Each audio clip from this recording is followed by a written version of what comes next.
Ang mga nominadong sina Carmel, Crystal at Eliza nagkaroon ng pagkakataong mag-usap ng sarilinan.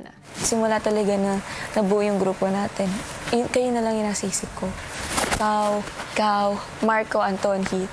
Siyempre, ako yung naging leader. So, siyempre, meron part sa akin na baka ako yung dahilan kung bakit ganon. Hindi talaga. Na, basta lagi kong inaano yung sarili ko na parang, hindi ko nagagawa yung best ko bilang leader, ganon. Nung na-nominate po yung group ko po, sobrang na feel bad po talaga ako, kuya. Kasi isa po ako sa dahilan kung bakit nominado po kami. After po talaga nung nomination, nag-sorry po ako sa kanila. We're not even thinking about what's our image outside. I appreciate the fact that we're genuine towards each other. And it's a hard reality na mababawasan mo. That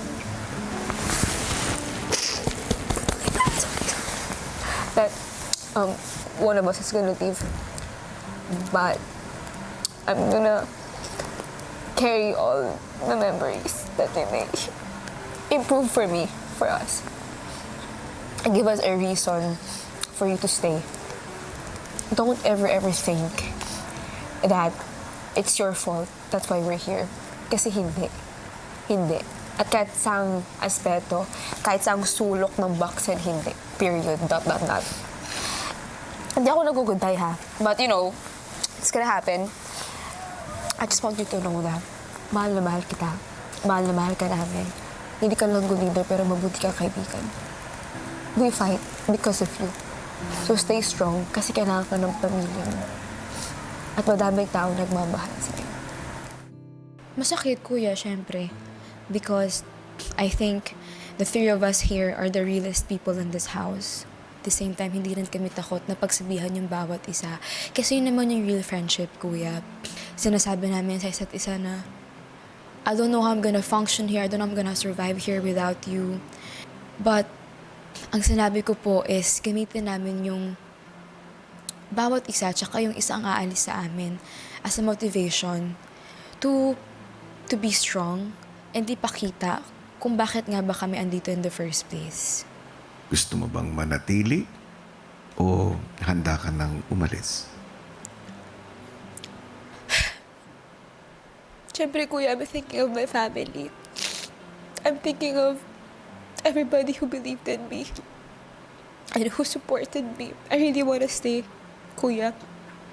Mas gusto ko pang patunayan yung sarili ko at mas gusto ko pang i-challenge yung sarili ko sa bahay niyo, kuya. I'm really happy na meron akong Crystal at Eliza. Tala and Angel. You guys are blessing talaga. Bago po ako pumasok dito sa bahay niyo po, takot na takot po talaga ako, kuya, kasi baka po wala akong makasama dito sa loob ng bahay niyo, wala pong makakaintindi sa kung anong meron po sa buhay ko. Kakasimula ko lang po, kuya, dito sa industry po, kuya. Kung iisipin po natin, lahat po dito, kuya, sa loob ng bahay niyo, actress, actor, ako po, kuya, singer po. But then, unexpected po, kuya, yung friendship na nabuo po naming tatlo. Kasi, kuya, alam ko sa sarili ko na pili po yung taong makakaalam kung ano man po yung about sa buhay ko po, kuya, which is, ang napili ko po si Crystal and Eliza. Knowing them po, patagal ng patagal po, kuya, alam ko po na sila lang din po talaga yung makakaintindi sa akin. Talagang ipapakita ko pa rin po, kuya, na we are capable of growing po, kuya, dito sa loob ng bahay niyo po, kuya. Ako po, kuya, mag-e-enjoy ako. I will do my best para i-improve po yung sarili ko po, kuya. Basta mahal na mahal ko kayong dalawa. Just really happy.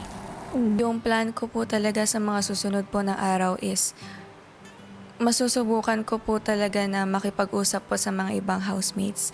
And syempre po, kuya, mag-i-improve po ako sa mga bagay po na dapat ko pong itulong pa po dito po sa loob ng bahay niyo, kuya, and sa iba po pong housemates.